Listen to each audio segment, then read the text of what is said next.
السلام علیکم دوستو، کیسے ہو آپ سب؟ میں ہوں اریج اور آپ ہیں اس وقت میرے یوٹیوب چینل اریج شاہ ناولز پہ۔ تو چلیے سٹارٹ کرتے ہیں آج کی ایپیسوڈ۔ تو لیٹس سٹارٹ۔ مرمِ کائزان، قسط نمبر 57، تحریر اریج شاہ۔ اس کی آنکھ کھلی تو خود کو ایک عجیب سی جگہ پر پایا تھا، لیکن یہ بیڈ کافی آرام دہ تھا۔ اس نے اٹھ کر بیٹھتے ہوئے اس پوری جگہ کو دیکھا تھا۔ یہ جگہ کافی حد تک اس وینٹی سے ملتی جلتی تھی، لیکن یہاں سوائے بیڈ کے اور کچھ بھی نہیں تھا۔ سامنے ایک کپڑا لگا ہوا تھا۔ اس نے آہستہ سے کپڑا ہٹا کر باہر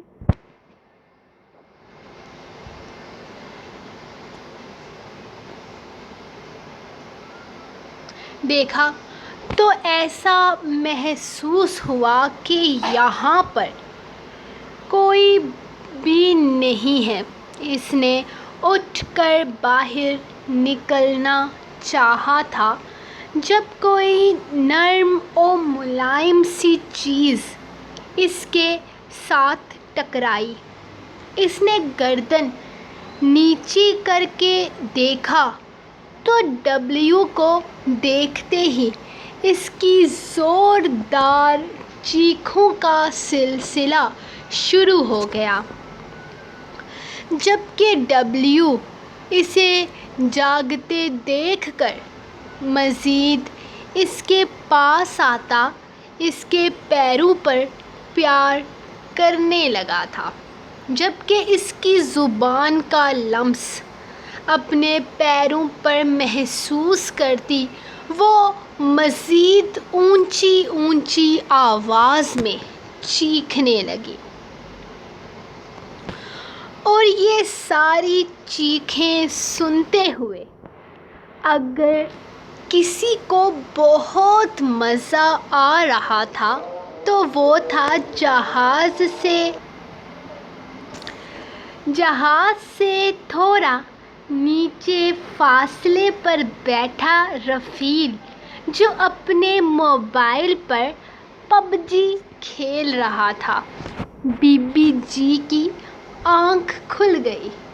اب مزہ آئے گا نا جب ڈبلیو کے ساتھ تھوڑی دیر رہے گی۔ کیسے ہمیں ساری رات ڈبلیو کے ساتھ سلایا تھا۔ اسے بولتے ہیں عدلے کا بدلہ۔ جب تک کائزان واپس نہیں آ جاتا تب تک تمہیں ڈبلیو کے پیار کو برداشت کرنا ہوگا۔ ارے اتنا پیار کرنے والا بچہ ہے اس کا، اور یہ نخرے دکھاتی ہے۔ بچاؤ، کوئی بچاؤ مجھے۔ کائز، کہاں ہیں آپ؟ کائز! اے لڑکی، کیوں چلا چلا کر کانوں میں درد کر رہی ہو؟ کیا بچاؤں تمہیں؟ اتنا پیارا بچہ ہے، تم سے اتنی محبت کرتا ہے۔ اس سے پیار کرنے کے بجائے تم چلا رہی ہو۔ وہ تنگ آ کر اوپر آ گیا تھا جب وہ بھاگتے ہوئے اس کے پاس آتی، اس کے پیچھے چھپ گئی تھی۔ میرے پیچھے کیوں چھپ رہی ہو؟ جاؤ، جا کر اپنے بچے سے پیار کرو۔ وہ ایک جھٹکے میں اس کا بازو کھینچ کر اسے دوبارہ ڈبلیو کے آگے کھڑا کر چکا تھا، جبکہ ڈبلیو بیچارہ یہ سمجھ کر خوش ہو رہا تھا کہ اس کی ممی اس کے ساتھ کھیل رہی ہیں۔ ہاں، لیکن اس کھیل میں اس کا رفیل کو شامل کرنا شاید ڈبلیو کو پسند نہیں آیا تھا۔ اللہ اللہ، کتنے برے انسان ہیں آپ! میں قائد سے آپ کی شکایت کروں گی۔ اس سے شکایت کرنے کی کیا ضرورت ہے؟ یہ جو سامنے کھڑا ہے یہ بھی تم سے بہت پیار کرتا ہے، اس سے شکایت کر دو۔ قائزان مجھے چیر پھاڑ کر تو نہیں رکھے گا، لیکن یہ تو میری بوٹیاں تک بلکہ ہڈیاں تک کھا جائے گا۔ اس نے اسے ڈبلیو کا دوسرا روپ دکھانا چاہا تھا۔ پلیز دیکھیں، آپ کہیں مت جائیں نا۔ وہ نیچے جانے لگا تو وہ اس کے پیچھے آتے ہوئے منتیں کرنے لگی۔ کیوں نہیں جاؤں میں نیچے؟ قائزان نے کہا تھا کہ جب تک وہ واپس نہیں آ جاتا میں نیچے ہی رکوں، کیونکہ مجھے بند جگہوں پر گھٹن ہوتی ہے۔ لیکن یہ جگہ بند کہاں ہے؟ اتنا بڑا تو اس کا دروازہ کھلا ہوا ہے۔ اس نے پہلی دفعہ جہاز کے دروازے کی طرف دیکھا تھا۔ وہ اس وقت ایک پرائیویٹ جیٹ میں تھی۔ اسے یہ بات ابھی پتہ چلی تھی۔ ہاں، مجھے کھلے دروازے میں بھی ہوتی ہے، تو میں نیچے جا رہا ہوں۔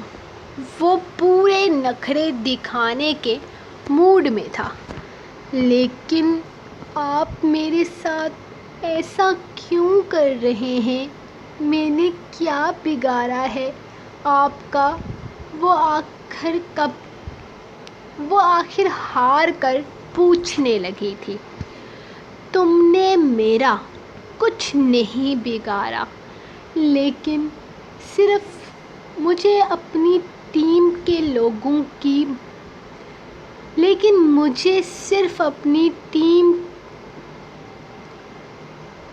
میں صرف اپنے ٹیم کے لوگوں کی مدد کرتا ہوں، اور شاید تم نے میری ٹیم میں شامل ہونے سے انکار کر دیا تھا۔ وہ اسے کوئی پرانی بات یاد دلا رہا تھا۔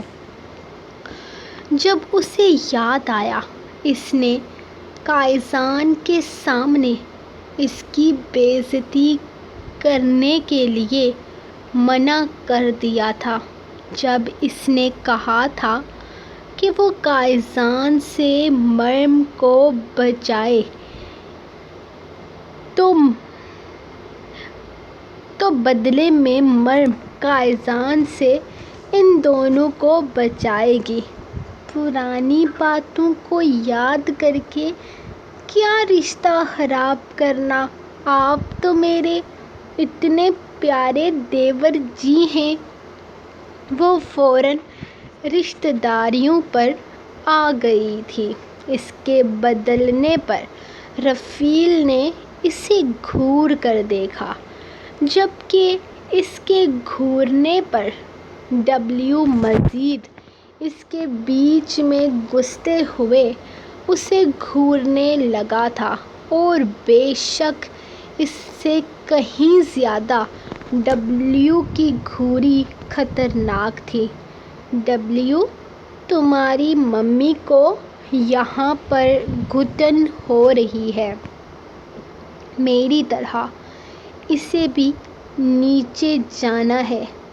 تم یہیں رکو، جب قائزان آ جائے گا تب تمہاری ممی کھیلے گی تمہارے ساتھ۔ وہ اس کا ہاتھ تھام کر اسے سامنے لگی لوہے کی سیڑھی سے نیچے اترنے کا حکم دے چکا تھا، جبکہ وہ فوراً نیچے اتری تھی۔ وہ نیچے نہیں اتر سکتا نا؟ اس نے نیچے اترتے ہوئے اس سے پوچھا تھا۔ اتر سکتا ہے، لیکن قائزان نے اسے سختی سے منع کیا ہے کہ وہ جہاز سے نیچے نہیں اترے گا، اس لیے تم بالکل بے فکر ہو جاؤ اور یہاں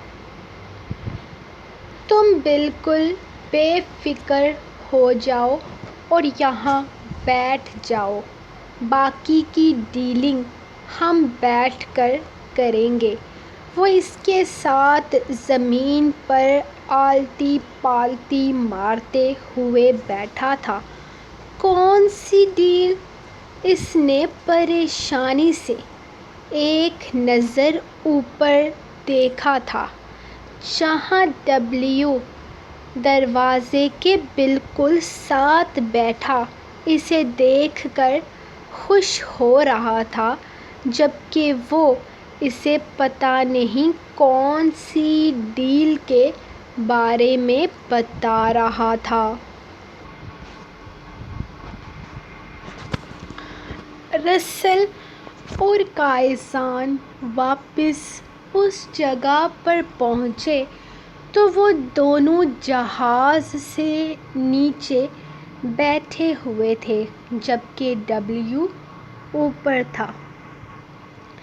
زیادہ فاصلہ تو نہیں تھا، لیکن پھر بھی وہ 8 سیڑھیاں تھیں جن میں وہ مزے سے چھلانگ لگا کر اتر بھی جاتا تھا اور اوپر چڑھ بھی جاتا تھا، لیکن انہیں زیادہ کوئی مسئلہ نہیں ہوتا تھا۔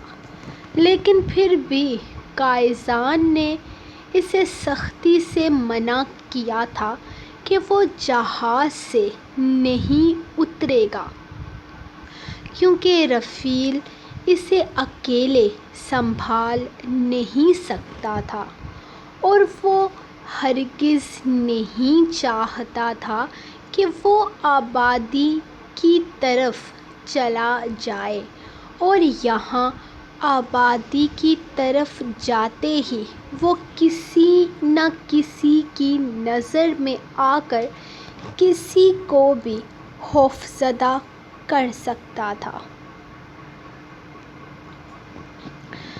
قائزان کو دیکھ کر وہ فوراً اس کی طرف بھاگ کر آئی تھی۔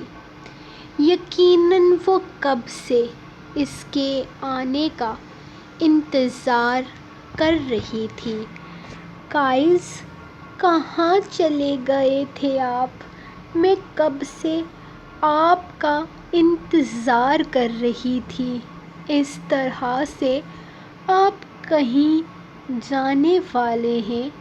مجھے بتا کر تو جاتے۔ آپ کو پتہ ہے میں وہاں اوپر اکیلی سو رہی تھی اور پھر جب میں باہر نکلی تو وہ میرے پیروں سے لگا۔ اتنا ڈر لگ رہا تھا مجھے۔ اب وہ اوپر ہے اور میں نیچے آ گئی ہوں۔ اس سے جھوٹ بول کر کہ مجھے گھٹن ہو رہی ہے۔ آپ کیسے ہیں رسل بھائی؟ آپ سے ڈرتا ہے نا وہ؟ اس نے ڈبلیو کی طرف اشارہ کرتے ہوئے پوچھا تھا، جبکہ اس نے فوراً نفی میں سر ہلا کر اسے یہ بتانا چاہا تھا کہ ڈبلیو اس سے نہیں ڈرتا بلکہ وہ ڈبلیو سے ڈرتا ہے۔ ہم اوپر چل کر بھی تو یہ ساری باتیں کر سکتے ہیں نا؟ فی الحال ہمارے پاس ٹائم نہیں ہے، ہمیں مصر پہنچنا ہوگا۔ اس نے رسل کو دیکھتے ہوئے اس کا ہاتھ تھاما تھا، جبکہ وہ اوپر نہیں جانا چاہتی تھی جہاں ڈبلیو بیٹھا ہوا تھا۔ اب بس بہت ہو گیا، وہ تم سے بہت پیار کرتا ہے اور وہ تمہیں کوئی نقصان نہیں پہنچائے گا۔ تمہیں اس سے خوفزدہ ہونے کی ضرورت نہیں ہے۔ اس نے اسے سمجھاتے ہوئے اوپر چلنے کے لیے کہا تھا، جبکہ وہ بہت زیادہ ڈر کے باوجود بھی اسے روک نہیں پائی تھی۔ آپ کے پاس آپ کا اپنا جہاز ہے؟ آپ نے مجھے پہلے نہیں بتایا۔ وہ اوپر آتے ہوئے پوری طرح سے ڈبلیو سے بچتی کائزان کے پیچھے چھپتے ہوئے جس طرف کائزان بیٹھنے کے لیے جا رہا تھا وہاں کونے میں جا کر بیٹھ گئی اور پھر اس کے ساتھ چپکتی اس سے پوچھنے لگی، اب پتہ چل گیا نا تمہیں؟ یقیناً پسند آیا ہوگا۔ وہ اس کے گرد حصار بناتا اس سے پوچھنے لگا تھا۔ یقیناً اس نے رسل کو جہاز چلاتے دیکھ کر ہی اندازہ لگایا تھا کہ یہ اس کا اپنا ہے۔ یہ اچھے ڈرائیور ہیں نا؟ اس نے اس کی طرف دیکھتے ہوئے پوچھا۔ اب تو اسے رسل اور رفیل پر کوئی یقین نہ رہا تھا۔ ابھی تھوڑی دیر پہلے جو رفیل نے اس کے ساتھ کیا تھا، اس کے بعد وہ کبھی بھی اس پر بھروسہ نہیں کر سکتی تھی۔ وہ اسے اکیلے ڈبلیو کے ساتھ چھوڑ کر خود نیچے بیٹھا ہوا تھا، اور یہ رسل کتنا اچھا تھا وہ تو اس کی شکل سے ہی پتہ چل جاتا تھا۔ ہر وقت اس کے منہ پر 12 بجے رہتے تھے۔ ہاں، وہ ایک بہت اچھا ڈرائیور ہے۔ اس نے کورس کیا ہوا ہے۔ تمہیں فکر کرنے کی ضرورت نہیں۔ وہ ڈبلیو کے پاس آنے پر اس کے سر پر ہاتھ پھیرتے ہوئے پیار سے پوچھنے لگا، جبکہ وہ صرف ہاں میں سر ہلاتی ڈبلیو کے پاس آنے پر مزید اس کے سینے میں سمٹی تھی۔ وہ آنکھیں بند کیے دل ہی دل میں نہ جانے کون کون سی دعائیں پڑھ رہی تھی۔ اسے کبھی امید نہ تھی کہ یہ خطرناک جانور اس کے اتنے پاس کھڑا ہوگا، وہ بھی بنا کسی پنجرے کے۔ وہ پوری طرح سے آزاد تھا اور کبھی بھی حملہ کر سکتا تھا۔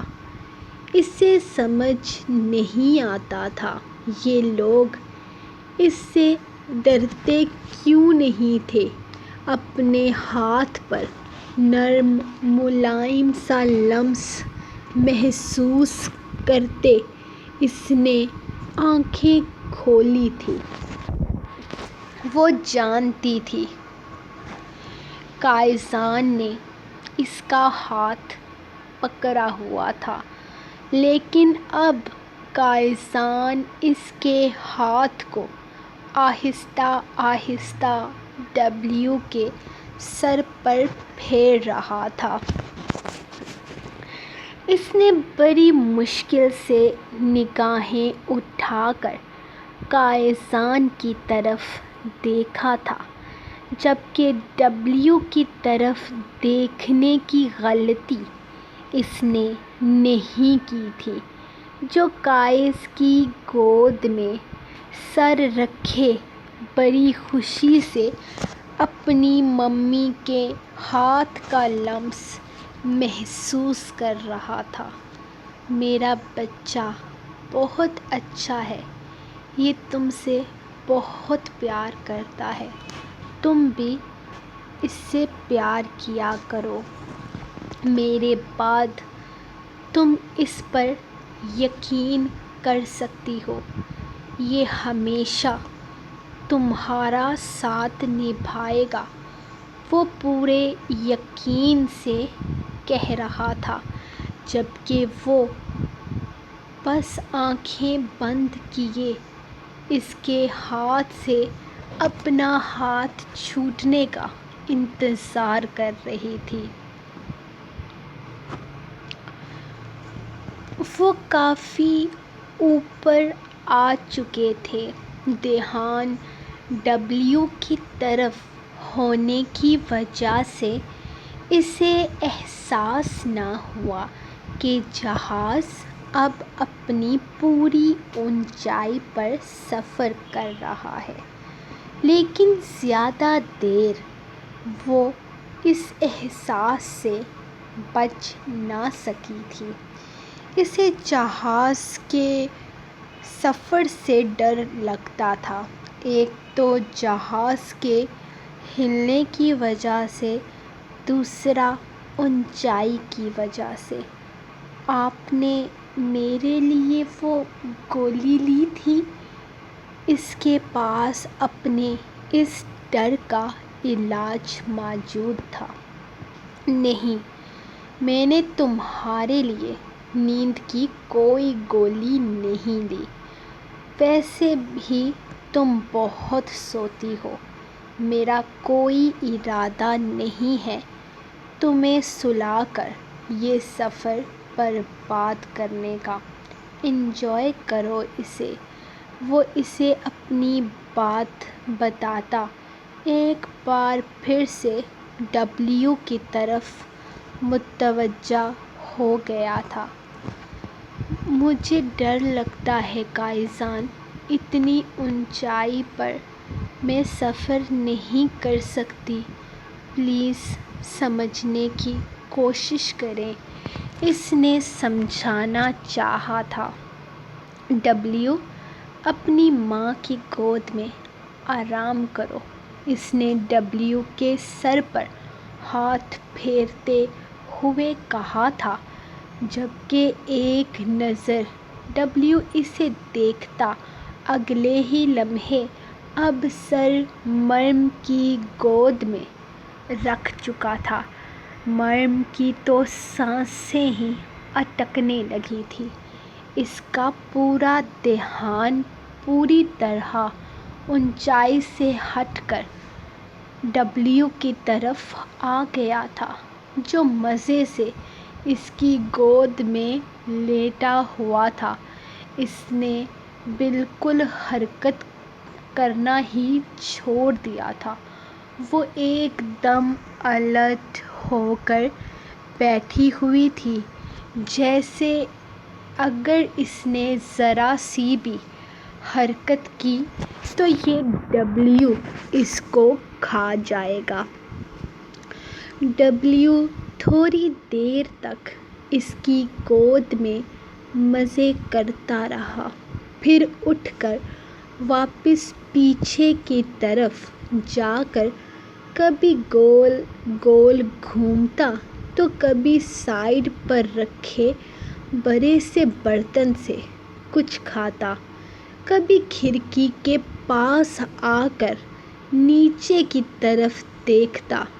اس کی اپنی ہی انجوائمنٹ تھی، لیکن اس کے دور چلے جانے سے مریم کافی ریلیکس ہو گئی تھی۔ کائس نے اس کے ہاتھ کو اپنے ہاتھ میں قید کر رکھا تھا، جبکہ اس کی آنکھیں بند تھیں۔ وہ ساری رات نہیں سویا تھا۔ یقیناً اس وقت اسے نیند آ رہی ہوگی۔ گائز، تم پیچھے چلے جاؤ بیڈ پر، آرام کرو جب تک یہ سفر ختم ہوتا ہے، رسل نے اس کی طرف دیکھتے ہوئے کہا تھا، جبکہ رفیل اپنے فون پر مصروف تھا۔ میں بھی ساتھ چلوں گی۔ وہ جیسے ہی اٹھ کر پیچھے جانے لگا، وہ اس کے پیچھے بھاگتی ہوئی آئی تھی۔ بیٹھ جاؤ مریم، ڈبلیو تمہیں کچھ نہیں کہے گا۔ وہ تم سے بہت پیار کرتا ہے، بس وہ انسان نہیں ہے۔ اس کے پیار کرنے کا انداز تھوڑا الگ ہے۔ وہ فی الحال تمہیں سمجھ نہیں پا رہا، لیکن آہستہ آہستہ وہ تمہارے ساتھ نارمل ہو جائے گا، رسل نے کہا تھا۔ ہاں تو مجھے پتہ ہے، ڈبلیو بہت اچھا بچہ ہے۔ وہ تو گائز کے سر میں درد تھا، میں ان کا سر دباؤں گی۔ اسے ڈر تھا کہیں رسل کی بات سن کر گائز اسے چھوڑ کر ہی خود اندر نہ چلا جائے، اور پھر یہ ڈبلیو دوبارہ سے اگر اس کی گود میں سر رکھ گیا تو؟ نہیں، بالکل نہیں۔ وہ ان دونوں پر بالکل یقین نہیں کر سکتی تھی۔ گائزان، میرے پاس سر درد کی گولی ہے، رسل نے مسکرا کر کہا۔ تو آپ کھا لیجیے، آپ کو اس کی زیادہ ضرورت ہے کیونکہ آپ کے پاس سر دبانے کے لیے بیوی نہیں ہے۔ آئیے گائز، میں آپ کا سر دباتی ہوں، اس نے فوراً جواب دیتے ہوئے گائزان کو اندر چلنے کے لیے کہا تھا۔ جبکہ وہ مسکراتے ہوئے نفی میں سر ہلاتا اندر اس چھوٹے سے بیڈ کی طرف آ گیا تھا، جہاں دو لوگوں کا ایک ساتھ سونا کافی مشکل تھا، اگر وہ ہسبینڈ وائف نہ ہوں تو، لیکن وہ دونوں تھے تو ان دونوں کے لیے ایسا کوئی مسئلہ نہیں تھا۔ گائزان نے یہ سارا سسٹم بہت پہلے اپنے لیے بنوایا تھا، جب وہ لمبے سفر کرتا تھا۔ ہاں، لیکن اس کے ہر سفر میں اس کے ساتھی رسل اور رفیل ہی ہوتے تھے۔ اس نے نوٹ کیا تھا، اس چھوٹے سے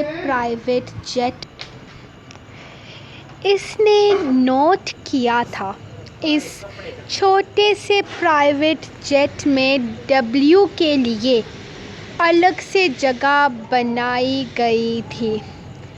رسل اور رفیل اپنا فرنٹ ایریا سنبھالتے تھے، جہاں پر ایک سیٹ پر پورے بیڈ کا انتظام کیا گیا تھا۔ اس وقت وہاں رسل لیٹا ہوا تھا اور گائزان کی کرسی کے ساتھ بس ایک ہی انسان کے بیٹھنے کی جگہ تھی۔ شاید وہ مریم کی تھی لیکن مریم تو پہلے اس کی زندگی میں کہیں نہیں تھی، تو پھر یہ جگہ کس کی تھی؟